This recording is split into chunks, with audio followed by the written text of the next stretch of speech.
তারপর দাদা আপনার কোনো অসুবিধা হচ্ছে না? তাহলে তুই ছাড়া কোনো অসুবিধা নেই আমার জীবনে।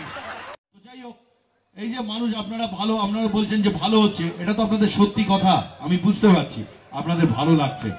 কথা পৃথিবীতে দু ধরনের হয়, সত্যি আর মিথ্যে। সত্যি কথা মানুষ একরকম বলে, মিথ্যে কথা অনেক রকম বলে।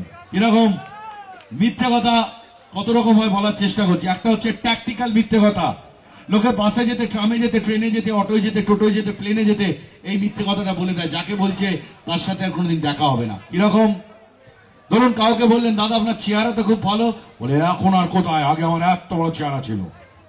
ও দেখাতে পারবে না, ছিল। এবার কারুর হাতে লেখা খুব সুন্দর, তাকে বললেন আপনার হাতে লেখা তো খুব ভালো, বলে রামমোহন রায় কলেজে যখন এই ফার্স্ট ক্লাস ফার্স্ট হয়েছিলাম তখন আমার আরো হাতে লেখা ছিল, তো সার্টিফিকেটটা দেখাতো একবার। বলে আমি কি ট্রেনের মধ্যে সার্টিফিকেট নিয়ে ঘুরছি আগে? এই ট্যাকটিক্যাল মিথ্যে কথা সব থেকে বেশি কারা বলে বলুন তো?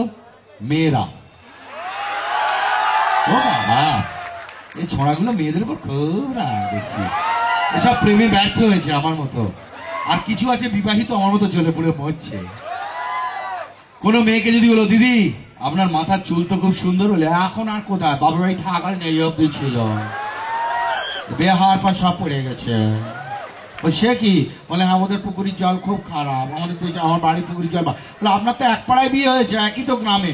না না, ওদের জল আলাদা, জল আলাদা, এখানে পেনা আছে, পুকুরি মাথা চুল নেয়।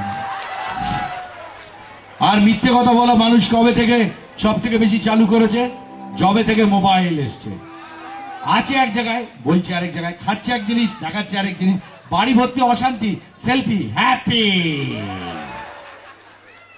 মোবাইলে সব থেকে বেশি মিথ্যে কথা কারা বলে? ছেলেরা। আমরা প্রচুর বলি। একটা ছেলে সারাদিন তিনটে ছেলে একসাথে খাটাখাটনি করার পর যখন তিনজনের রাত্রিরে এক হয়, কি নিয়ে আলোচনা করে? ওই যে এই জিনিস, ওইটা। আসলে এখানে নাম বলছি না, এখানে কেউ খায় না তো, না চান করে, বালতি থেকে নিয়ে মাথায় ঢালে। এমন একটা জায়গা আছে যে ওই জিনিসের চাষ নেই। হ্যাঁ, ও আমি এই দেখো 31 নাইটে থেকে বলছে হ্যাপি নিউ ইয়ার। কালকে রাত্রিও পড়ার ওই লোক আমাকে বলছে হ্যাপি নিউ ইয়ার। তো শেষ কবে হবে বাবা? হ্যাপি নিউ ইয়ার শেষ কবে হবে? লোকে ওই জিনিস সরস্বতী পুজোর দিনও খেয়ে নিচ্ছে। নেতাজির জন্মদিনে কাল খেয়ে দেখে এক স্ট্যাচুর সামনে বলছে গুরু নেতাজি। 26শে জানুয়ারি দোকান বন্ধ থাকবে, 25শে জানুয়ারি মনে হবে যেন কালীঘাট মন্দিরে লাইন দিয়েছে সবাই। কে কটা নিল, কে কোথার থেকে হলো। আর তারপর দোলের দিন ওই জিনিস যে না খাবে তার তো ভোটার আইডি, আধার কার্ড সব ক্যান্সেল। দুর্গাপুজোর 15 দিন আগে থেকে খাচ্ছে। বলে কেন এত খাচ্ছিস কেন? বলে বাঁচছে, খুশি দেখাচ্ছে। দুর্গাপুজোর 15 দিন বাদেও খাচ্ছে, এখন খাচ্ছিস কেন? মাছ চলে গেল, দুঃখে খাচ্ছে। আর কালী পুজোর দিন তো খেতেই হবে, লেখা আছে বাবা সন্ধ্যের সময় খেয়ে নিবি। কোথায় যে মা কালী লিখে দিয়ে গেছে আমি খুঁজে পাইনি। 25শে ডিসেম্বর, বাপ রে বাপ, পড়া বালতি তুলে নিয়ে সব পিকনিক। এবার পিকনিকে গিয়ে সব বাঙালির খাওয়া বন্ধ হয়ে গিয়ে এখন হয়েছে চিকেন পকোড়া। রাত্রির বেলা রাস্তার ধারে হয়েছে তরকার রুটি আর ওদিকে চিকেন পকোড়া। কোথা থেকে যে পকোড়া ঢুকে পড়লো কে জানে। এই চিকেন পকোড়া দিয়ে গাছতলায় বসে নদীর ধারে বন্ধুরা মিলে গ্যাল করে খেয়ে নিল। খাওয়ার পরে অম্বল থেকে ঢাঢার করে বমি, কুকুরে বমি চাটছে, ও চিকেন পকোড়া খাচ্ছে। কোন কলকাতায় বাসের হেল্পাররা বলে দাদা ভাড়ায় যেতে ইচ্ছা করে না, পিকনিকে এত বমি করেছে দাদা ভাবতে পারবেন না। আর সবার দেখবেন কানে মুখে ভাত, খেতে বসে মুখ ওইখানে দম। তো আর মিথ্যে কথা বলার অধিকার পৃথিবীতে সব থেকে বেশি কাদের আছে? হাত জোর করে বলছি, আমি কমেডিয়ান, ব্যক্তিগতভাবে নেবেন না। তাদেরকে লোকে নেতা বলে, যারা ভোটের আগে বলে জল দেবো, কল দেবো, ছোট রাস্তা বড় করে দেবো, বড় রাস্তার উপর ওভারপুল করে দেবো। যেই ভোট মিটে যাবে শেষ, কোথায় চলে গেল, আর খুঁজে পাওয়া যাবে না তাকে। ছেলেরা বিয়ের পর দুটো মিথ্যে কথা বলে, মেয়েরাও বিয়ের পর দুটো মিথ্যে কথা বলে। কিরকম? যে ছেলে বিয়ের পর বলে আমি আমার বউরে ভয় পাই না, তার মতো মিথ্যেবাদী পৃথিবীতে নেই। ও ডোনাল্ড ট্রাম্প থেকে শুরু করে ও আমি সবাই ভয় পাই বউরে। আসলে আমরা বউরে ভয় পাই না, বউয়ের গলাকে আমার মাথায় ওঠো না, উড়ে বাপরে বাপরে, গলায় আমাদের বিরাট ভয়। হ্যাঁ, ছেলেদের সেকেন্ড মিথ্যে কথা, যে ছেলে বিয়ের 2-3 বছর বাদে বলে যে আমি অন্য মেয়ের দিকে তাকাই না, তার মতো মিথ্যেবাদী পৃথিবীতে নেই। বিয়ের পর 1-2 বছর সবাই একটু ঠিকঠাক থাকে, তারপর আবার বাজার করা শুরু। আমি এতক্ষণ ধরে ফাংশন করছি, ওদের দিকে কবার তাকিয়েছি, সবই তো আপনাদের জন্য। এই জন্য আমি সঙ্গে বউ আনিনি, আমার বউ মেনে নিতে পারে না এগুলো। হ্যাঁ, আরে বিশ্বাস করবেন না, কলকাতায় যে এত বড় বড় শপিং মল হয়েছে, যাই খুব সুন্দরী সুন্দরীদের দেখি, কি সুন্দরী তারা। আর সব 20, 21, 19, 22, 23। তো এবার তারা কি সুন্দর দেখাচ্ছ না, এক ছোটবেলা দিদির মতো দেখতে চাই দেখতে। এবার মেয়েদের মিথ্যে কথায় আসি। একটা মেয়ে প্রথম মিথ্যে কথা কখন বলে? বাপের বাড়িতে গিয়ে অষ্টমঙ্গলায় বলে ফেলে, বুঝতে পারে না। তার মা যখন জিজ্ঞেস করে, হ্যাঁ তো শ্বশুর বাড়ি কিরাম বুঝছিস? বলে, জানো তোমার যা ভেবেছিলাম তা নয়, আমার শাশুড়ি আমার ননদ আমার বন্ধুর মতো, কোনোদিন হয় না। যে বাড়িতে শাশুড়ি বৌমার ননদ থাকে, ও বাড়িতে কাকও বসে না, চিল ওড়ে না। বাড়ির মধ্যে তো সবসময় রেকর্ড প্লেয়ার ঘুরছে, তুই চোখ করো, আপনি বড় কথা বলছেন, তুই চোখ করো।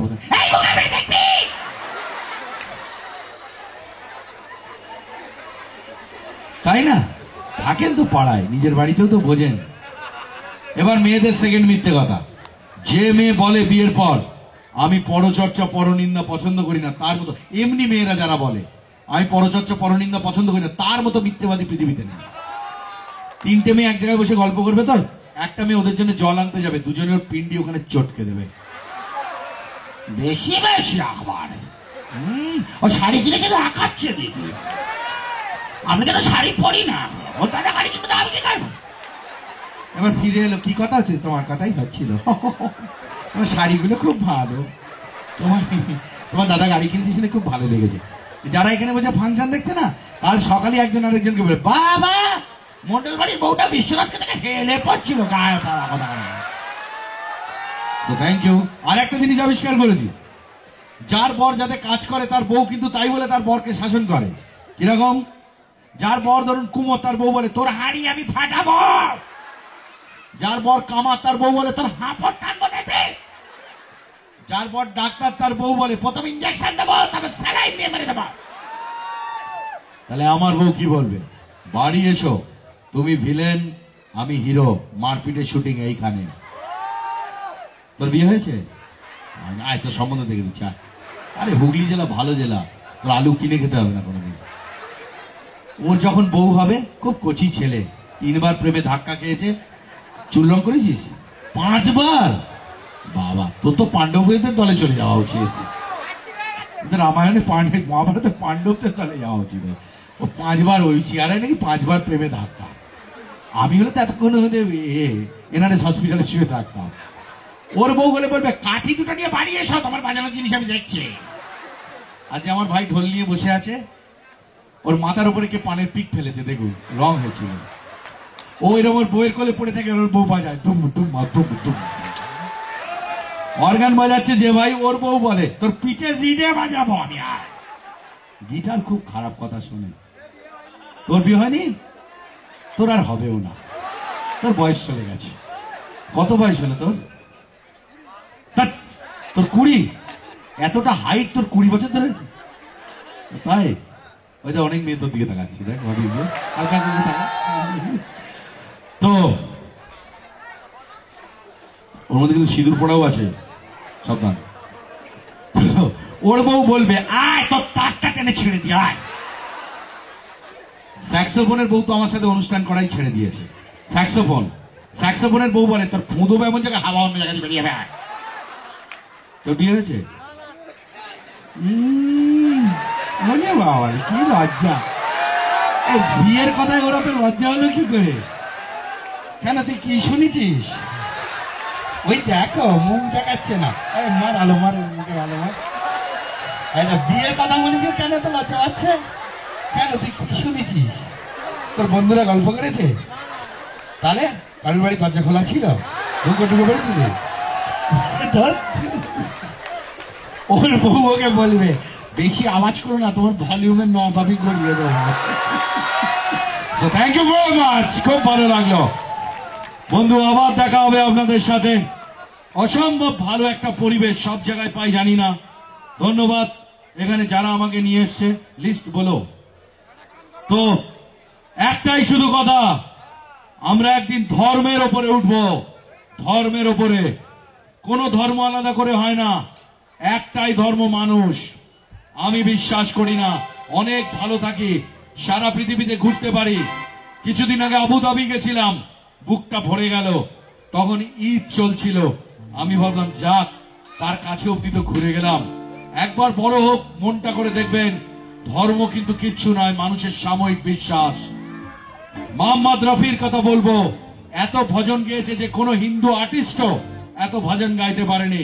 লতা মঙ্গেশকর লাস্ট ইন্টারভিউতে আনন্দবাজারকে বলেছেন রাতে শুতে যাওয়ার আগে উনি মোহাম্মদ রফির ভজন শুনে শুতে যান। তার গান দিয়ে শেষ করবে এই অনুষ্ঠান। অসম্ভব ভালো লাগলো। চলো।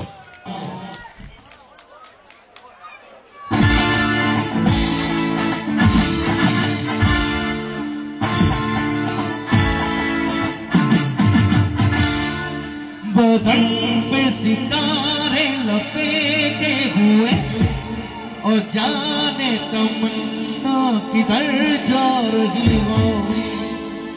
जरा पास आओ तो चैन आ जाए, जरा पास आओ तो घबराओगी। बदन पे सितारे लपेटे हुए और जाने तमन्ना किधर ऐसा मौका फिर कहाँ मिलेगा, हमारे जैसा दिल कहाँ मिलेगा। और तुमको दिखलाता हूँ इसलिए शाम। देखो देखो देखो देखो देखो, कहते तो ठीक कहता रहे, चाहे कोई मुझे जंगली कहे।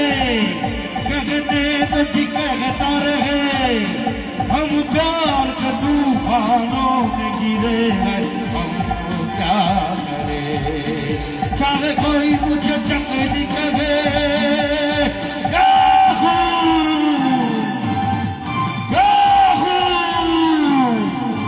Thank you everybody. Thank you musicians. Thank you sound. Thank you light. Thank you.